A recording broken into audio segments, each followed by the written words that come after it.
Bonjour et bienvenue dans un nouvel épisode de Sois sage et parle fort, le podcast pour oser, se changer, ne plus se conformer, se cultiver, parfois pleurer, rire, débattre de sujets et anecdotes variés. Je suis Marie et comme vous le savez, j'ai décidé d'arrêter d'être sage et de parler fort de sujets qui nous touchent tous et toutes. J'avais déjà évoqué le sujet dans un autre épisode, mais aujourd'hui, j'ai le plaisir de recevoir le témoignage d'une jeune femme qui a vécu le bore-out de plein fouet. À la différence du burn-out, le bore-out n'est pas un craquage par surmenage professionnel, mais il se caractérise par un état psychologique négatif lié à une sous-charge de travail. Les signes avant-coureurs sont un ennui manifeste, un manque de stimulation et, plus généralement, une insatisfaction. L'employé ressent une inadéquation entre ses aspirations, ses valeurs et le rythme de travail qu'on lui impose. Il souffre d'être en sous-activité alors que la société prône la valeur travail. Les symptômes sont assez similaires à ceux du burn-out, avec un épuisement physique et psychique et une perte de confiance en soi. Le burn-out commence enfin à être reconnu comme une maladie professionnelle, mais l'ennui au travail, lui, demeure encore tabou. Mais occuper un poste où il n'y a rien à faire peut devenir un vrai supplice. Alors face à l'ennui, il y a des habitudes palliatives qui peuvent apparaître. Grignotage, pause cigarette plus fréquente et même parfois recours à l'alcool. D'ailleurs, une étude anglaise intitulée Bored to Death déclare que les salariés qui s'ennuient au travail présentent un risque 2 à 3 fois plus élevé d'accidents cardiovasculaires que ceux dont l'emploi est stimulant. Et une étude du site de recrutement CAPA, datant de 2019, donne une idée du phénomène de bore-out. On y apprend que 63% des Français s'ennuient au travail et que 28% le jugent même très ennuyeux. Alors, que faire lorsque l'on est coincé dans cette situation ? Pour en parler, j'ai donc le plaisir de recevoir Olivia, que je vais laisser se présenter. Donc bonjour Olivia, bienvenue sur le podcast. Écoute, je te laisse te présenter et nous dire un peu qui tu es, quel âge tu as, d'où tu viens et ce que tu fais dans la vie. Bonjour, merci de me recevoir aujourd'hui. Alors je m'appelle Olivia, j'ai 33 ans, je vis à La Réunion, je suis réunionnaise et je suis chimiste, slash ex-chimiste en cours de reconversion professionnelle.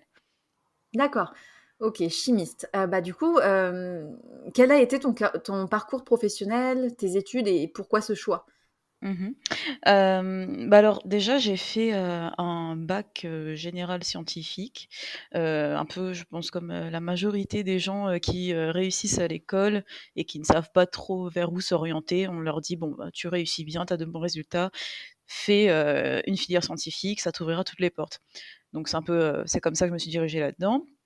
Mais voilà, après le bac finalement, j'avais jamais, enfin, je savais pas, vers où je voulais me tourner parce que finalement, en fait, on est dans un système où, depuis tout petit, le système scolaire fait que on te dit, «Apprends à l'école, passe à la classe supérieure» et une fois que tu as ton bac, tu es censé tout d'un coup, prendre une décision et la bonne, faut pas se tromper surtout, qui, aboutira finalement au métier que tu feras toute ta vie, quoi. Sauf que, ben, je trouve que, en tout cas, c'était le cas à mon époque, maintenant je sais pas trop, mais on est très, très mal accompagnés, on est très, très mal renseignés sur les divers parcours possibles finalement. Donc toutes ces portes, soi-disant, qui devaient m'être ouvertes, je savais pas ce que c'était et donc bah, à l'issue du bac, quand je regardais autour de moi, mes camarades de classe et tout, ben, ceux qui ont fait un parcours scientifique, finalement, j'avais l'impression qu'il y avait vraiment 3 options. C'était soit tu allais en médecine, mais moi, ça m'intéressait pas spécialement. Donc soit tu allais en médecine, mais c'est pas quelque chose qui m'intéressait spécialement et puis je pense que je me sentais pas vraiment capable. Soit, tu fais une prépa pour intégrer, une école d'ingé, mais ouais pareil, ça m'intéressait pas vraiment ou soit, bah, tu vas en fac de sciences quoi et c'est ce que j'ai choisi. C'était un peu par défaut. J'ai choisi la filière chimie parce que c'est ce qui m'intéressait le plus à ce moment-là. Et voilà, je suis entrée, du coup à la fac en chimie et j'ai eu un parcours universitaire, plutôt sans encombre. Je j'ai jamais redoublé, j'ai toujours, pareil, hein, tout comme une bonne élève bien sage, appris pour les examens, passé mes examens et passé à l'année supérieure, jusqu'au doctorat. Donc c'est pas du tout par passion que j'ai continué, dans ce parcours universitaire, mais voilà, je réussissais Donc j'ai continué. En fait, je me suis pas posé plus de questions que ça. Pour moi, c'était la continuité finalement du parcours scolaire que j'avais eu plus jeune, quoi. Je passais à l'année supérieure et c'est tout. Je me posais pas vraiment de questions et et voilà, il y avait rien de passionnant dans ça, mais voilà, j'ai continué et puis, je pense que quand je suis arrivée en master, surtout en fin de master, donc master, c'est quand même bac+5. Mmh. J'ai commencé à me poser des questions parce que je voyais bien que, mes petits camarades de classe et tout, c'était pas pareil, quoi. Eux, quand ils répondaient aux questions, ils faisaient leurs exercices, ils apprenaient leurs examens. Il y avait quand même une certaine passion, une certaine envie, la projection d'un métier derrière et c'est à ce moment-là où je me suis rendu compte que, finalement, faire ces études-là, c'est pas juste, faire des études de chimie pour continuer, l'école, quoi. C'est pour devenir chimiste après et c'est là où je me suis dit: «Mais en fait, je crois pas que ça m'intéresse finalement», mais j'étais tellement lancée que j'ai un peu, enfin j'ai pas un peu, j'ai carrément mis, ces idées qui me venaient, de côté pour continuer même jusqu'à un doctorat. Mmh. Donc voilà et après en plus pour moi le doctorat enfin pour moi, le doctorat, quand on le fait en domaine scientifique, c'est vraiment axé sur, la recherche et c'est plus orienté sur, du coup des travaux de recherche, quoi. Il y a plus du tout on n'est pas étudiant, on n'a plus de cours, donc je me suis dit: «Bon, ça me mettra un premier pied dans la réalité du métier, on va dire et peut-être que j'aurai une révélation à ce moment-là» et puis voilà, mon entourage me disait: «De toute façon, tu as réussi jusqu'à présent, et ça veut dire quelque chose, quoi. C'est pas donné à tout le monde, ça montre que ça finalement, au fond, peut-être que ça te plaît, donc voilà, c'est comme ça, en fait, que je suis arrivée à ce niveau d'études dans une filière qui finalement, ne m'a jamais vraiment passionnée, quoi. OK Mmh. et du coup, à la fin de ton diplôme, tu as trouvé du travail? En fait, à la fin de mon diplôme, je décide, ah oui, parce que du coup, je suis allée faire mes études, en métropole. J'ai quitté La Réunion, je suis allée faire Ah! mes études en D'accord. métropole. Ouais et à la fin de mon diplôme, je décide de rentrer à La Réunion et parce que bon, ça me tenait à cœur, j'avais envie quand même et j'ai trouvé du boulot à peu près il m'a fallu quand même une dizaine de mois, donc Ah ouais, ça quand ça a même. mis ouais, ça a mis un peu de temps et j'avais tout à fait conscience, que ça allait être compliqué parce que déjà je venais d'une filière assez spécifique et que, même en restant en métropole, c'était, c'était un peu compliqué de trouver du boulot. Et là, encore à La Réunion, c'est encore pire, quoi, franchement, Ouais. les entreprises dans la chimie, on fait vite le tour. Donc une fois qu'on les a sélectionnés, on fait des candidatures spontanées parce que forcément, il y a pas de poste de libre et on relance tous les mois, tous les 3 mois, quoi. Et donc on fait vite le Mmh. tour, mais même si j'avais cette peur-là, même si j'avais cette crainte-là, ça me tenait à cœur de rentrer donc je l'ai fait et puis finalement, voilà, au bout de 10-11 mois, je sais plus exactement, j'ai fini par trouver, mon premier emploi. Donc j'y suis restée à 5 ans et demi, voilà, avant de décider de faire D'accord. ma réorientation professionnelle. D'accord et du coup, ces premières années de travail, qui étaient du coup, ta première expérience aussi, Mmh. comment tu les as vécues? C'était ma première expérience en entreprise parce que, le doctorat est considéré quand même comme une expérience professionnelle. Ça reste Mmh. ouais, un travail de recherche, un CDD, on va dire, de 3 ans. Mais là, c'était différent parce que c'était axé, c'était du concret, c'était de l'entreprise, quoi et les premiers mois, la première année, c'était super. Franchement, j'étais heureuse et je pense que c'est important de dire que c'est exactement le type de poste que je recherchais, que j'ai obtenu.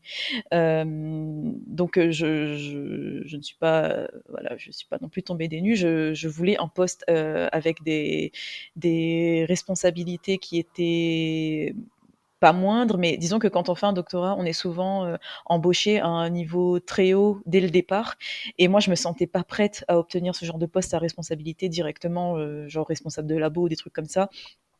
Je me sentais pas prête et puis peut-être qu'il y avait déjà un début de pas envie en fait. Mais donc du coup, j'ai été embauchée à un niveau un peu, en dessous, au niveau ingénieur et c'est ce que je recherchais. Donc voilà, c'était un poste, très pratique. Je découvrais, le domaine parce qu'en fait, c'était un domaine nouveau dans lequel je n'avais jamais travaillé. Donc la première année a été, assez riche. En plus, j'avais assez mal vécu aussi ma période de chômage qui a précédé. Donc c'était vraiment une bouffée d'air frais et puis j'avais beaucoup d'avantages. C'est une bonne boîte, à l'échelle de la Réunion. J'avais voilà le salaire, qui, n'était pas faramineux, mais plutôt correct, des horaires vraiment confortables, un chef de service qui était souple, pas trop de responsabilités. Enfin voilà, c'était parfait, quoi.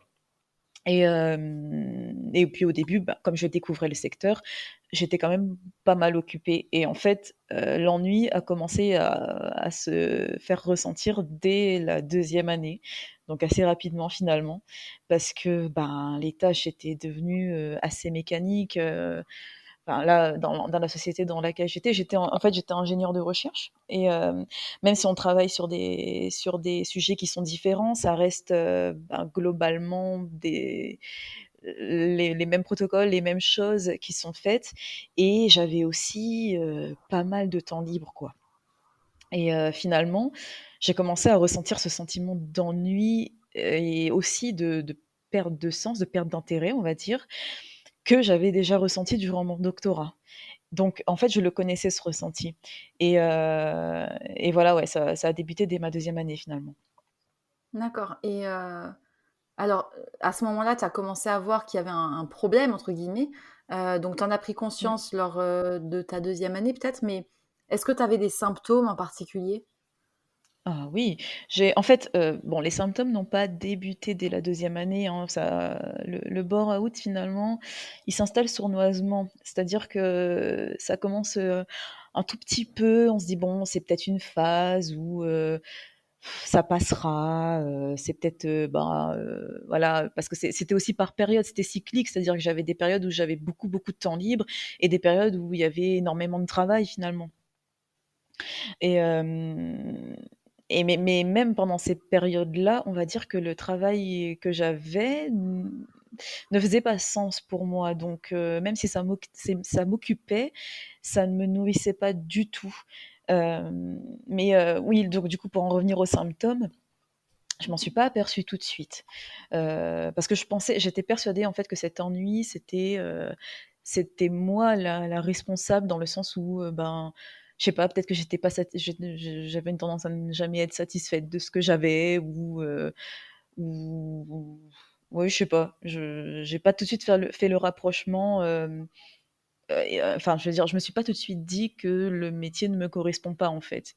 Mmh. J'ai tout de suite porté la responsabilité sur cet ennui et puis en plus, le fait que j'avais un désintérêt aussi total, du métier fait que, finalement, quand on travaille dans la recherche, on peut auto-alimenter ses temps de travail. On a toujours quelque chose à faire, il y a toujours, un protocole à optimiser, il y a toujours de la biblio, de la veille concurrentielle à faire. Il y en a toujours. Les temps libres, on peut les combler. Mes collègues, pour la plupart, arrivaient très bien à le faire, mais moi, j'ai très vite mis ça de côté, en fait, parce que finalement, ça m'ennuyait, profondément. Donc ben, j'avais pas envie, en fait. J'avais clairement pas envie. Donc Mmh. faut quand même que j'admette ça. Et mais voilà, après ce qui était quand même paradoxal, c'est que, j'étais quand même, j'ai toujours été en demande de travail à faire, indirectement parce que, bon, j'allais pas tous les jours cogner, au bureau de mon chef, on est d'accord. Mais dès qu'il y avait des choses à faire, dès qu'on était à fond, j'étais la première à le faire, j'étais la première à être satisfaite de mes journées quand, j'étais très, très occupée. Mais voilà, quand j'avais mes phases d'ennui, c'était tellement profond que ces quelques semaines de travail, chargé ne compensaient pas, en fait. L'équilibre n'était pas atteint dans l'épanouissement du travail. Mmh. Donc Ouais, je voilà. vois. Et après, en fait, au fur et à mesure, du coup, des mois et des années, j'ai commencé à ressentir, ben, déjà, premièrement, la honte parce que, bah, comment ça se fait que j'ai autant de temps libre? Pourquoi j'arrive pas à me forcer à faire des recherches de mon côté?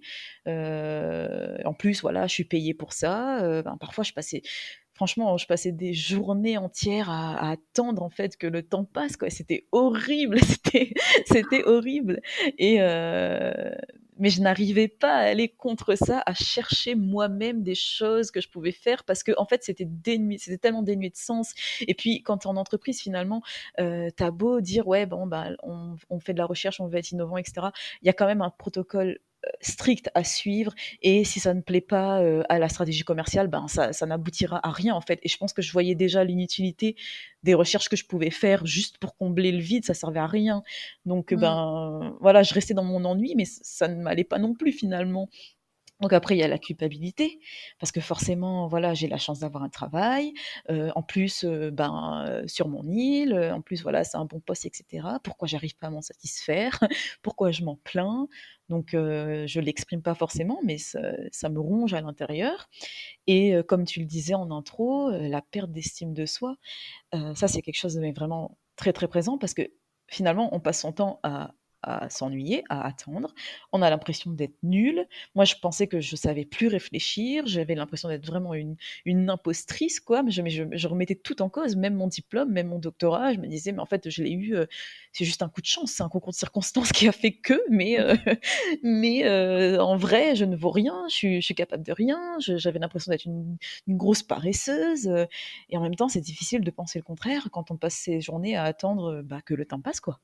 C'est Mmh. compliqué et après, D'accord. ben, au fur et à mesure des mois, des années, la fatigue constante, le manque d'énergie, même quand je rentrais chez moi, bah, j'avais plus envie de rien alors que je suis quelqu'un d'assez dynamique de base, mais là, ça m'épuisait quoi, au plus profond de moi et puis, sur la fin, j'étais devenue irritable. Je supportais plus,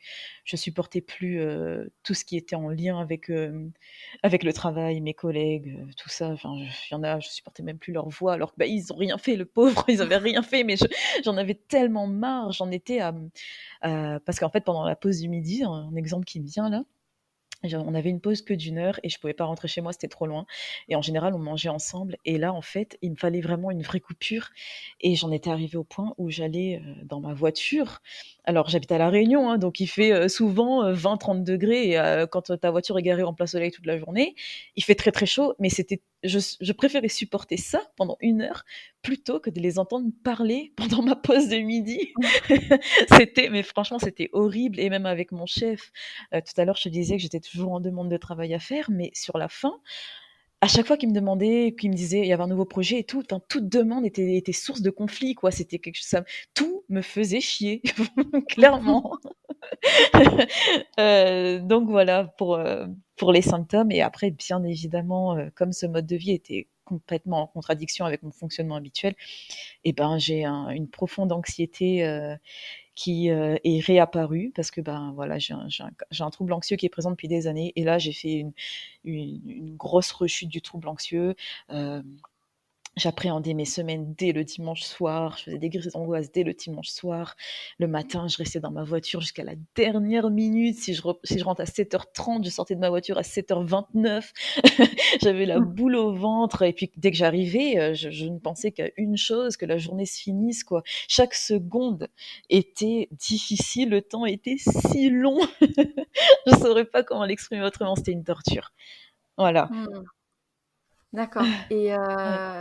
et donc tu as quand même tenu 2 ans comme ça? J'ai tenu, bah, non parce que attends, j'ai commencé à avoir des symptômes, on va dire la 2e année, je suis restée 5 ans et demi. Ouais, donc Donc j'ai 3 ans. tenu, ouais, ouais, 3 ans et demi, ouais. Mais pourquoi est-ce que tu es restée aussi longtemps alors que tu sentais, que tu en pouvais plus? Mmh. C'est compliqué cette question et pourquoi? Parce que déjà, il y a eu une grosse phase de déni, ça rejoint ce Ouais. que je disais tout à l'heure, hein. On pense que c'est une phase, voilà, ça va passer, il suffit que je me force, il suffit que je me contente de ce que j'ai et cetera et puis on se rend pas compte, en fait, que le temps passe quand on est dans une routine. Là, c'est avec le temps, je me dis: «Mais mince, je suis restée tout ce temps d'années à me détruire la santé» mais je me rendais pas du tout compte, en fait, qu'il s'était passé autant de temps. Mmh. Hem Et puis, j'ai aussi, un trait de ma personnalité, bon, à tort ou à raison, hein, je suis assez coriace face à une difficulté. C'est-à-dire qu'avant de me poser les bonnes questions de: «Est-ce que cette situation est bonne ou non pour moi?» Dès que j'ai une difficulté qui, se présente, j'ai tendance à foncer, à l'affronter, à y aller corps et âme Mmh. et là, du coup, voilà, c'était vraiment, je pense que je me suis forcée à essayer de m'adapter et finalement, c'est ce que j'avais fait toute ma vie, quoi. Toute ma vie, en tout cas, scolaire. Donc Donc voilà et puis après, tous les sentiments négatifs, culpabilité, honte et tout ont joué aussi et puis il y a aussi un truc très, très important, c'est que je voyais que ça ne me correspondait pas, mais et puis je m'étais posé la question même très tôt pendant mes études de, ben, je veux pas faire ça, mais je ne savais pas du tout ce que je voulais faire.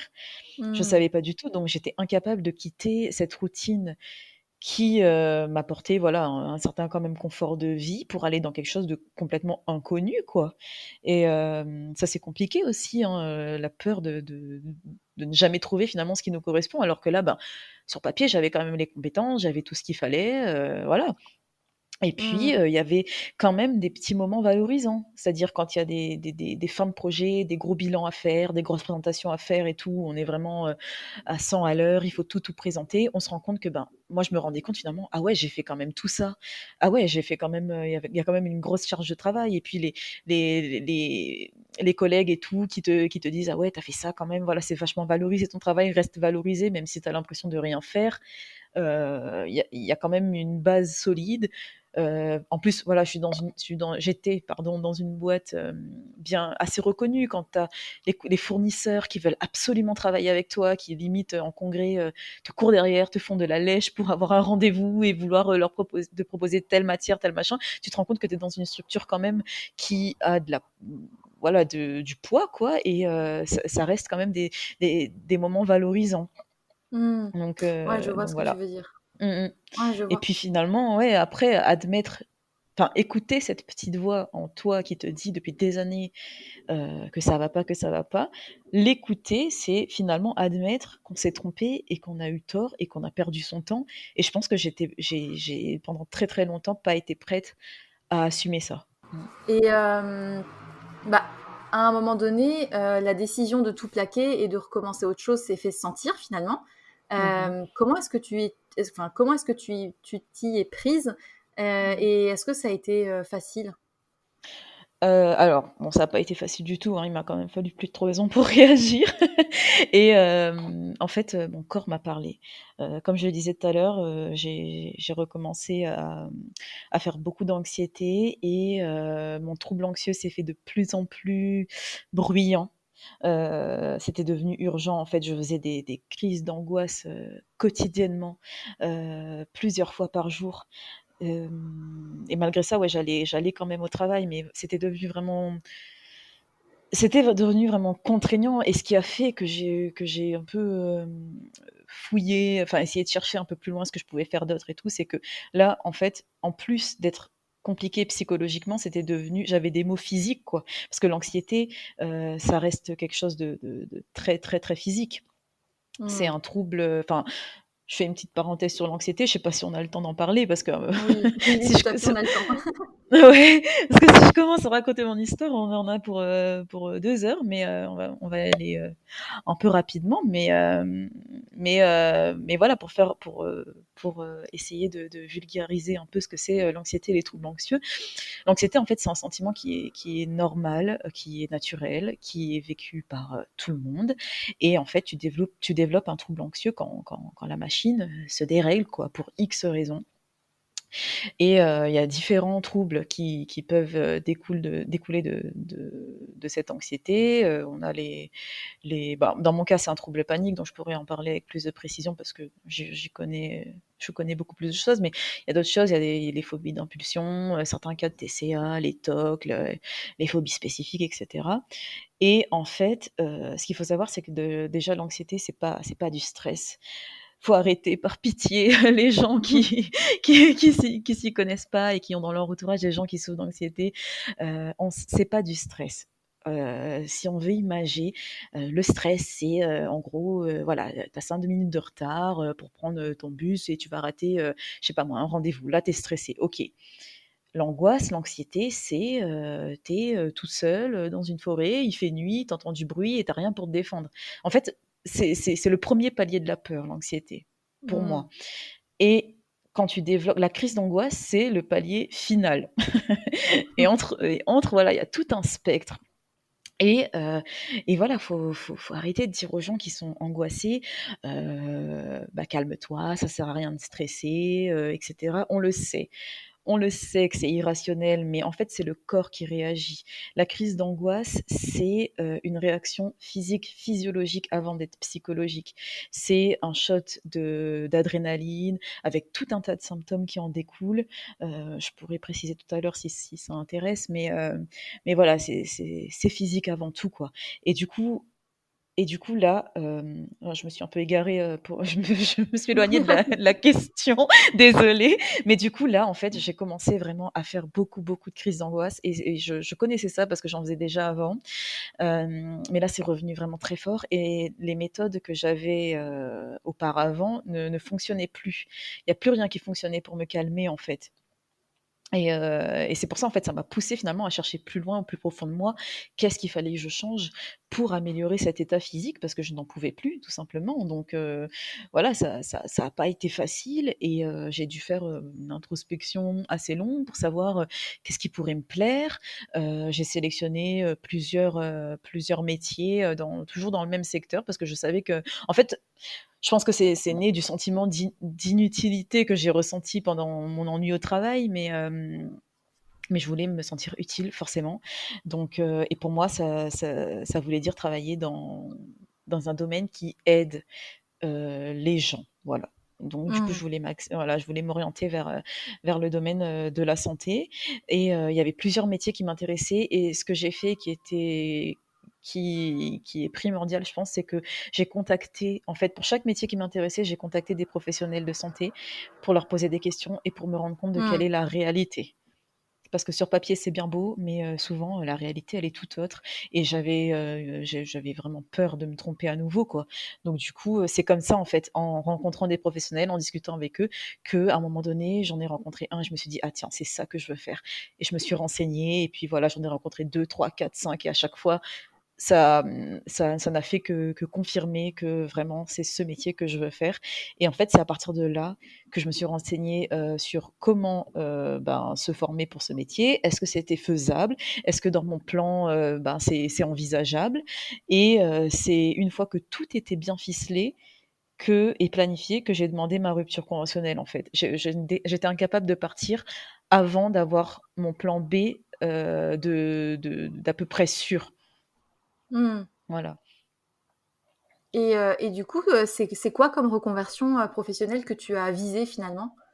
Alors orthophoniste, à la base, D'accord. j'avais tout est des une sélection de critères, dans mon choix de reconversion professionnelle et bon, bah, j'ai pas respecté tous les critères finalement parce que ce métier demande, déjà à la base, j'étais prête à reprendre des études, mais je voulais pas du tout faire des études longues parce que, bah, je considère que j'avais assez donné sur les bancs de la fac, mais Mmh. malheureusement la formation de ce métier dure, quand même 5 ans. Ah Donc oui. c'est reparti pour des études longues. Je voulais absolument rester à La Réunion, c'est pas possible non plus, hein, ça existe pas à La Réunion comme formation, faut repartir et il me fallait aussi un métier, qui soit, en demande. Je voulais pas galérer en fait à trouver du Ouais. travail à la fin, il était hors de question. Donc voilà. D'accord. Mmh. Et alors dans ton parcours, Mmh mh. il me semble que tu as sollicité, l'aide d'un psy. Mmh mh. Je ne sais pas si c'était psychologue ou psychiatre. Est-ce que dans tous Mmh. les cas, ça a été facile? Comment, cette personne t'a-t-elle aidé? Est-ce que tu as eu Mmh des mh. outils à mettre en place pour avancer? Mmh. Alors ça non, ça aussi, ça a pas été facile parce que, toujours lié à mon anxiété, à mon trouble anxieux. En fait, ça faisait plus de 10 ans, en fait, que je souffrais d'anxiété, avec des niveaux, on va dire, plus ou moins bas. J'avais atteint un équilibre, jusqu'à présent qui me permettait quand même de vivre correctement sans devoir, faire une crise d'angoisse quotidienne, quoi. Mais je n'avais jamais eu de suivi psy avant. Mmh. En fait, j'ai réussi à maintenir cet équilibre, ben, déjà en étant bien entourée et en me renseignant énormément, sur ce qu'était l'anxiété. Donc voilà, après, jusqu'à présent, ça marchait plutôt bien, mais là, ouais, j'arrivais plus du tout à gérer et c'est ça qui m'a amenée à consulter. C'est pas autant l'ennui au travail ni le besoin de reconversion, en fait. Ça, c'était secondaire. Moi, ce que je voulais, c'était arrêter de faire des crises d'angoisse et souffrir au quotidien. C'est ça qui Mmh. m'a amenée, en fait, à consulter. Donc voilà, j'ai vu sur les 3 dernières années quand même, heu, ouais, bien 2 ou 3 psys différents. Je suis à chaque fois tombée sur des personnes, ben, qui connaissaient, qui géraient très, très bien le domaine et qui m'amenaient sur des pistes, ben, tout à fait pertinentes, hein. Je l'ai vu très rapidement, mais en 2 3 ans de thérapie, même si ça m'a permis de mettre le doigt sur, voilà, des schémas de pensée que j'avais, mon caractère actuel. J'ai découvert que j'étais HPI. Bon, c'est un peu à la mode, hein, mais bon, c'est Mmh. le cas. J'ai passé les tests et tout. Donc enfin, j'ai pu comprendre ce besoin, du coup, de nourriture intellectuelle, de pourquoi je m'ennuie, pourquoi j'ai besoin de changement et cetera. J'ai pu comprendre beaucoup, beaucoup de choses. J'ai pu comprendre aussi que l'anxiété, ça se guérit, que ça ne faisait pas partie de mon caractère, hein. Jusqu'à présent, je pensais que c'était le cas, mais voilà. Mais concrètement, en 2 ans, même si j'avançais sur ces niveaux-là, je n'avais pas ou vraiment très peu d'amélioration sur mes crises d'angoisse. En fait, Mmh. il y a rien vraiment qui me soulageait vraiment, en fait. Et ce qui a fait que j'ai commencé à aller doucement mieux, c'était sur la fin de ma 5e année de travail, je crois. J'ai commencé vraiment à avoir un effet sur mon anxiété, je pense, une fois que tout mon plan de reconversion professionnelle était ficelé. Après, c'était peut-être un mélange aussi de toutes les thérapies que j'avais fait parce que j'ai testé vraiment énormément de choses, hein. Au-delà, j'ai fait beaucoup de thérapie manuelle, de la microkiné, de l'acupuncture, de l'acupressure, de l'hypnothérapie. Enfin, j'ai fait plein, plein de trucs Mmh. et j'ai commencé à aller un peu mieux vraiment à la fin des 3 ans, mais je pense que c'est parce que j'avais enclenché ce projet de reconversion et que ça devenait vraiment concret. Voilà, Mmh. c'est comme à la fin de mon doctorat, je reviens sur cette partie-là parce que, ben, ma 3e année de thèse, qui est l'année, la plus mal vécue par tous les doctorants, parce que c'est l'année où il faut rédiger, soutenir et cetera. Mais moi, je vivais ma meilleure vie, en fait. C'était Mmh. dur, certes, mais j'étais tellement bien et je pense avec le recul que c'était parce que c'était la fin, quoi, tout simplement. Ouais. Et là, c'est un peu pareil. Et en fait, j'ai commencé à aller mieux, mais je faisais toujours des crises d'angoisse au quotidien et dans l'objectif toujours de vouloir, ben, guérir et entamer cette reconversion professionnelle, d'une manière, ben, la plus sereine possible. Hem, Parce que je savais très bien que c'était possible, hein, de recommencer les études en faisant des crises d'angoisse et tout. Je l'avais déjà fait par le passé, mais on est d'accord que c'est pas idéal, hein, louper la moitié des cours parce C'est qu'on fait des clair. crises d'angoisse, voilà, non merci. Donc on m'a orientée en fait vers une psychiatre qui m'a proposé, des médicaments, un traitement en fait médicamenteux que jusqu'à présent j'avais toujours refusé parce que j'en avais une peur bleue, parce que j'étais mal renseignée tout simplement, hein, mais j'avais beaucoup d'a priori comme la majorité des gens, je pense. Et mais là, je me suis instruite et j'ai plus eu peur et c'était un peu pour moi l'essai de la dernière chance, quoi. J'avais vraiment envie d'aller mieux, vite pour, débuter ma reconversion professionnelle et être au top. Donc voilà. Mmh. Et du coup, j'ai accepté de débuter ce traitement. J'ai compris en fait qu'à force parce qu'en fait, j'ai la chance d'avoir une médecin qui m'explique vraiment tout. Elle voit que j'ai besoin de comprendre. Et en fait, à force de se traîner ces angoisses pendant des années, il y a un déséquilibre qui s'est créé. Et ce déséquilibre, il est biologique, il est physique en fait. C'est au sein, voilà, les neurotransmetteurs du cerveau qui font que j'avais beau faire beaucoup de thérapie, beaucoup de choses, ça ne pouvait pas fonctionner en fait. Il faut avant passer par une étape où tu essaies de rétablir cet équilibre chimique. Parce que sinon, c'est trop compliqué, c'est trop dur. Tu peux pas, Ouais, je vois. Mmh. heu, ouais, tu peux pas, je sais pas, je vais par exemple sur une séance, d'hypnothérapie, ça ne peut pas te soulager si tu es en crise d'angoisse pendant ta séance, quoi. C'est pas possible. Et moi, Ouais. c'était clairement mon cas. J'étais tout le temps en angoisse, j'étais tout le temps en phase d'angoisse, quoi. Donc il fallait ce moment, en fait, de redescendre en pression, pour justement aller plus loin et aller mieux en thérapie. Mmh. Ouais, je vois. Voilà. Et du coup, pour Bah, répondre à la question, finalement, le traitement, mais le début du traitement, parce que je suis encore au début de cette phase-là, m'a aidée parce que j'ai très, très, très vite eu, un soulagement sur mon anxiété. Alors pour quelqu'un qui depuis, près de 3 ans vivait, ouais, avec un niveau d'anxiété très, très aigu, ça a été presque miraculeux finalement. mmh. Mais c'est vrai Mmh. qu'accepter des médicaments, parfois, c'est nécessaire et puis en plus de ça, Il y a beaucoup de préjugés sur, le fait de prendre des antidépresseurs ou des anxiolytiques, mais mine de Mmh. rien, ça peut vraiment aider à faire redescendre, le système, quoi. Bah, Donc surtout que dans certains cas, c'est une nécessité, en fait. C'est bah, ouais. au-delà de faut essayer d'aller au-delà des préjugés, des idées reçues, et essayer de vraiment se renseigner parce que on peut passer à côté d'une guérison et d'un mieux-être pendant des années, essayer de lutter contre quelque chose qui finalement reste physique. Je sais pas moi, mais on dira jamais à un diabétique qui doit, prendre de l'insuline tous les jours: «Ah bah franchement, tu pourrais te secouer, c'est dans ta tête tout Mmh. ça, fais un effort, tu as pas besoin, tu peux vivre». Non, mais là c'est pareil. Je veux dire, c'est pas enfin et puis je voudrais rassurer tout le monde, enfin si des gens ont peur de se lancer, il se passe rien de spectaculaire. On change pas de personnalité quand on prend un traitement médicamenteux. On devient pas, du jour au lendemain léthargique. Voilà, ça se passe c'est vrai qu'il y a des effets secondaires et cetera. Bon, bah, ça a à voir avec son praticien, mais globalement, il y a rien de fou, en fait. Il y a rien de fou Ouais. et puis, ça reste en fait, c'est beaucoup plus sain d'accepter un traitement médicamenteux que de vivre avec une anxiété constante parce que si on revient sur les symptômes que j'ai eus, tout à l'heure, j'ai décrit les symptômes du burn-out, mais les symptômes de l'anxiété, c'est, au-delà de la crise, hein, si on parle vraiment du niveau d'anxiété aiguë dans lequel j'étais, quand c'est quotidien tout le temps, c'est l'impression de vivre avec une enclume sur la poitrine du matin au soir, c'est des indigestions, des nausées, des vertiges, le cœur des palpitations, enfin, voilà, l'impression qu'on va tomber dans les pommes à tout moment, l'impression il y a un danger imminent, enfin tout ça, le vivre tous les jours, tout le temps, c'est très, très, très délétère pour le corps finalement. Donc Mmh. prendre un médicament pour t'aider à soulager ça, ça reste quand même une alternative, assez chouette et Ouais. heureusement que ça existe. Mmh. Non, c'est Mmh. clair et après c'est vrai que tu vois, on est quand même dans une société qui pousse beaucoup à la réussite et Mmh qui mh. du coup, bah, comme tu le disais, oublie un peu le bien-être, mental. Est-ce que Mmh. tu connais autour de toi, d'autres personnes qui sont passées, par le burn-out, qui, enfin voilà, à cause d'un ennui profond, au dans le domaine professionnel? Non. Alors je connais des gens qui s'ennuient ou qui sont pas satisfaits, dans leur quotidien au travail, mais ça ne va pas jusqu'à cet extrême-là, en fait. Et franchement, j'en connais pas.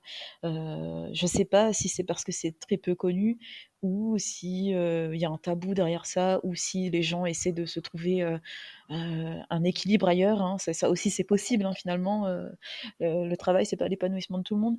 Mais par contre, je connais des gens qui ont fait des burn-out ou qui sont en Ouais. phase et qui ne le reconnaissent peut-être pas, mais voilà, ça, j'en connais parce que, comme tu dis, c'est une société finalement qui pousse à ça. Donc voilà, je pense pas qu'il y ait moins de burn-out honnêtement, hein, mais il est clair qu'on en parle moins. Mmh. Ouais, c'est Mmh, clair mmh. et est-ce qu'aujourd'hui, enfin, quel recul tu as, sur ces derniers mois que tu as passés à renoncer à la course à la performance? Oui, parce que c'est vrai que je ne l'ai pas précisé, mais finalement, quand j'ai commencé, ce traitement et qui a fait que j'allais de mieux en mieux, Heu, donc je rappelle, je l'ai pris dans le but d'aller vite mieux pour, parce qu'en gros, j'ai commencé mon traitement en mars et le but, moi, c'était de reprendre mes études en septembre de la même année et hem et en fait, je voulais vite aller mieux pour pouvoir, enclencher mon déménagement et ma reprise d'études et en fait, mieux j'allais et plus je me posais la question de, ben pourquoi en fait? Pourquoi, enfin j'ai envie de ralentir et de me reposer. J'ai envie de profiter en fait de ce mieux-être pour autre chose que de me lancer tout de suite en fait dans une reprise d'études où ça sera encore à 200 à l'heure finalement et Mmh. c'était vraiment paradoxal et ce choix il a pas été facile encore une fois et très, très récent, hein. Ça a été l'objet de semaines et de semaines, de réflexion parce qu'encore une fois j'avais la culpabilité de me dire: «Mais attends, ça fait des années que je m'ennuie, est-ce que j'ai vraiment besoin de repos? Qu'est-ce que c'est que ce ce caprice, quoi? Parce que quand tu t'ennuies, tu t'imagines qu'il faut te remettre justement dans l'activité pour guérir de cet ennui. Sauf que ce qu'on oublie, c'est que le burn-out, c'est le syndrome de l'épuisement par l'ennui. Il y a épuisement dans épuisement par ennui.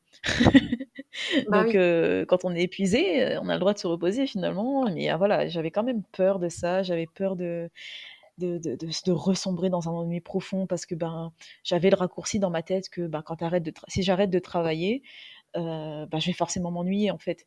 Parce que je sais pas, on est peut-être amené à penser comme ça. Alors qu'en fait, pas du tout. On peut faire tellement de choses quand on travaille pas. Et puis j'avais la peur du vide, hein, la peur de perdre mon temps, parce que finalement, un an, ça compte, hein, quand on a passé la trentaine et qu'on se relance dans des études longues, ça compte quand même un an. Reporter un an de ton Ouais. projet, c'est long comme pas, on va dire, mais dans la balance, ça compte. Et puis il y avait cette peur du lâcher prise, hein, qui est finalement la phobie de Ouais. toutes les personnes anxieuses. C'est quelque chose que je ne sais pas faire et que je dois apprendre à faire.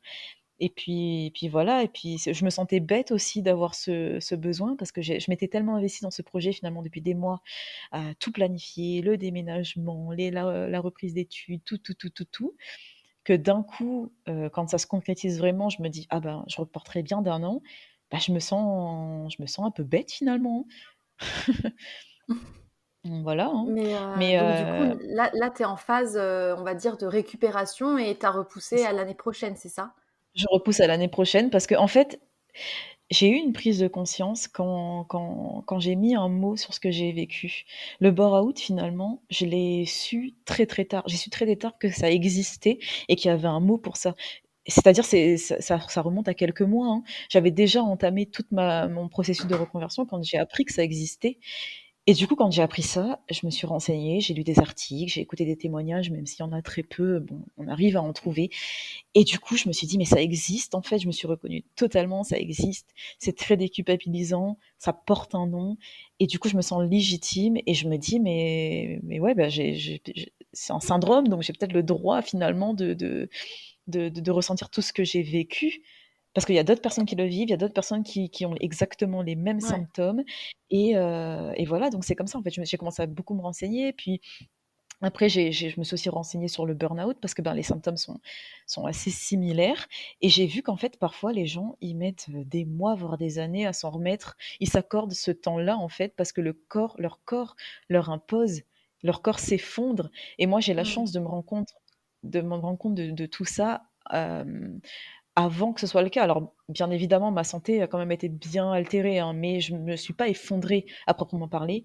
Et du coup, je me suis dit: «Mais pourquoi en fait cette phase de repos qui parfois se prolonge à des mois, à des années, elle est légitime pour le burn-out, mais elle le serait pas pour le bore-out?» Parce que si je Mmh. m'écoute bien, au fond de moi, bien sûr que je suis épuisée et je le vois au quotidien parce qu'habituellement je suis très dynamique, et là chaque action était devenue une montagne quoi. Le moindre truc, c'était compliqué, j'étais fatiguée, j'avais marre de tout, voilà, j'ai la chance de pouvoir me le permettre parce que bon, quand même, j'ai droit au chômage, hein, vu que j'ai travaillé, il faut quand même le dire, Oui. hein, c'est financièrement possible, on va dire.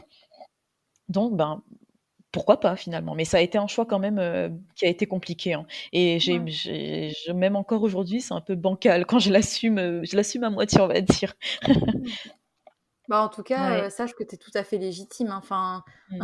un bore-out, ça a des conséquences quand même énormes sur, le physique et puis le mental aussi. Quand on s'est ennuyé pendant des années à avoir une perte de sens totale dans ce qu'on fait, Mmh qu'on se retrouve à faire des crises d'angoisse H24, ça mh. épuise, en fait.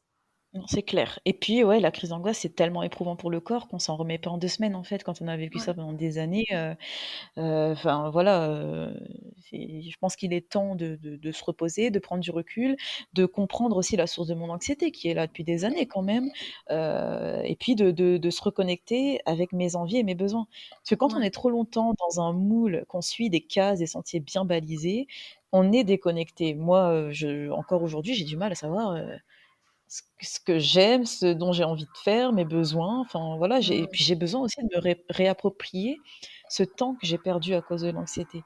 Parce Ouais. qu'en fait, voilà, quand on souffre de troubles anxieux, ça ne se voit pas, mais ça nous gâche tout instant et surtout le trouble panique, en fait, le trouble panique, tu développes une phobie de la crise d'angoisse et tu arrives à en faire vraiment tout le temps et du coup, en fait, tout est difficile, tout est compliqué. Il y a beaucoup de gens qui tombent dans l'évitement, qui ne sortent plus, en fait, par peur de faire des crises d'angoisse en public et moi, j'ai connu ça il y a quelques années et là, en fait, j'avais conscience que l'anxiété reprenait vraiment le un une j'ai plus le mot, mais enfin, reprenait une bonne partie de mon quotidien et je voulais surtout pas retomber, dans cette phase d'évitement. Donc j'ai continué à avoir une vie sociale plus ou moins riche, mais le truc, c'est que quand tu fais une crise d'angoisse pendant la sortie, avant, après, que tu mets une semaine à t'en remettre, mais quand tu pas envie quand même de perdre tes habitudes, donc tu ressors, tu refais une crise d'angoisse, bah, tu profites absolument pas du tout, en fait, vraiment pas. Mmh mh. Et en plus, j'ai aussi cette capacité à le cacher, c'est-à-dire que bah, la majorité de mon entourage, que ce soit, famille, amis, collègues, ne savent pas que je souffre de crise d'angoisse et pour la majorité des cas, ben, quand une crise arrive, je ne le montre pas. C'est-à-dire que j'ai beaucoup de symptômes à l'intérieur de moi, enfin voilà, j'ai énormément de symptômes, l'impression de mourir et tout, mais je peux continuer à avoir une conversation tout à fait normale parce qu'il y a je sais pas, il y a une honte, il y a quelque chose qui fait que voilà, je ne le montre pas, je ne le montre absolument pas. Donc je pense que si des gens de mon entourage m'écoutent, sont vraiment très, très surpris. Mais en tout cas, ça demande, ouais, une énergie folle en fait de contrôler tout ça et d'essayer d'avoir, l'illusion d'une vie sociale quand même, à côté de ça et quand on a subi ça pendant des années, bah, on s'en remet pas, en 2 semaines, hein, finalement, hein. Ah mais Voilà. c'est clair. Et Mmh. est-ce que tu aurais, un message à transmettre aux personnes qui nous écoutent et qui sont peut-être concernées par ce que tu as vécu? Oui, alors déjà, j'aimerais, dire que voilà, il y a pas de modèle de vie type. C'est pas grave de pas savoir ce qu'on veut faire, qu'importe son âge. Enfin, je veux dire, ça peut prendre du temps, ça peut arriver comme pas. C'est pas grave aussi de faire, un métier qui n'est pas une passion.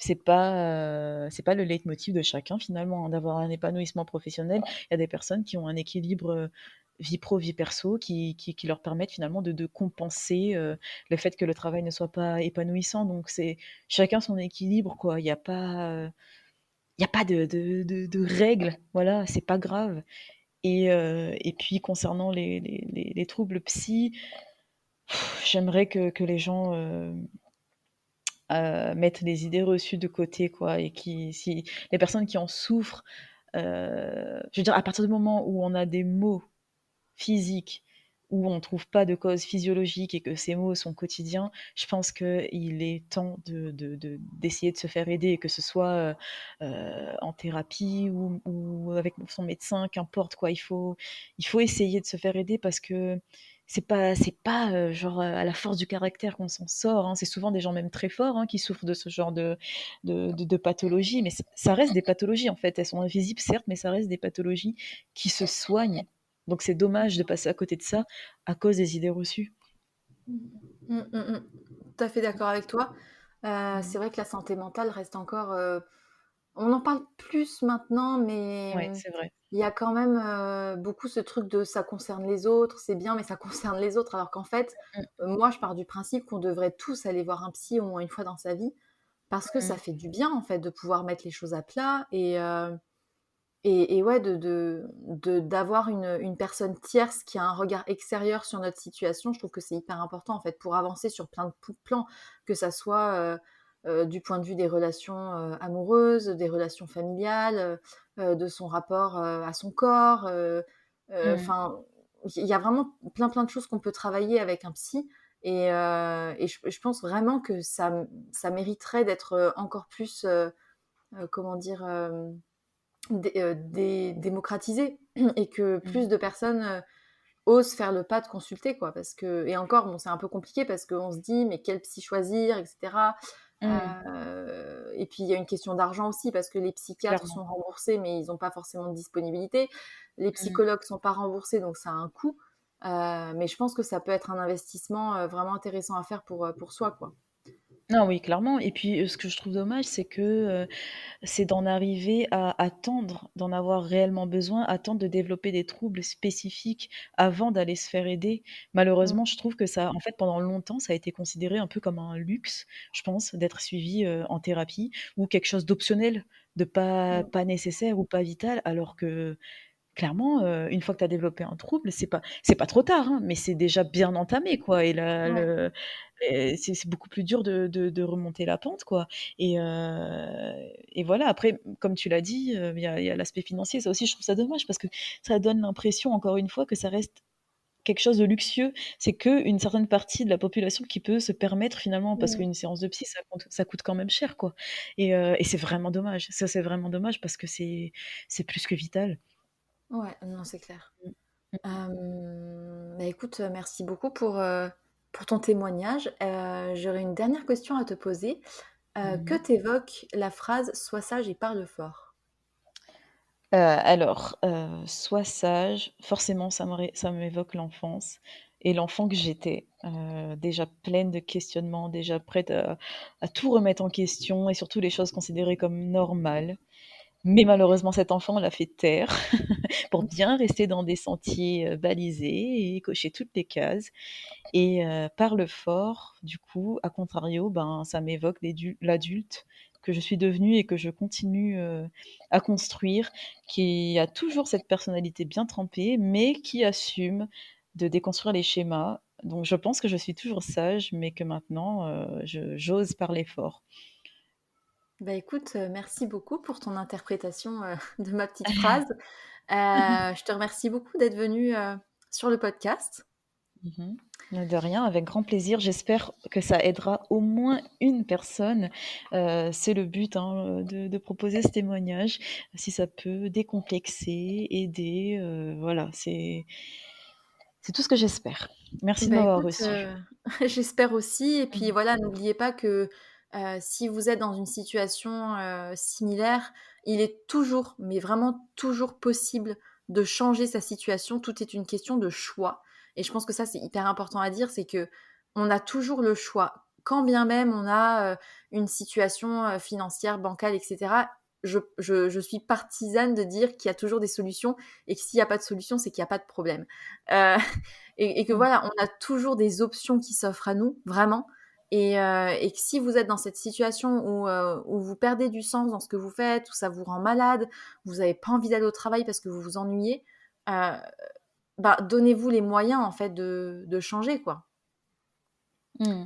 Donc heu, donc Je suis voilà. d'accord. Bah, écoutez, j'espère que ça vous aura intéressé. Je vous souhaite à tous et à toutes une très, très belle journée et surtout n'oubliez pas, soyez sages un peu, mais parlez fort, beaucoup.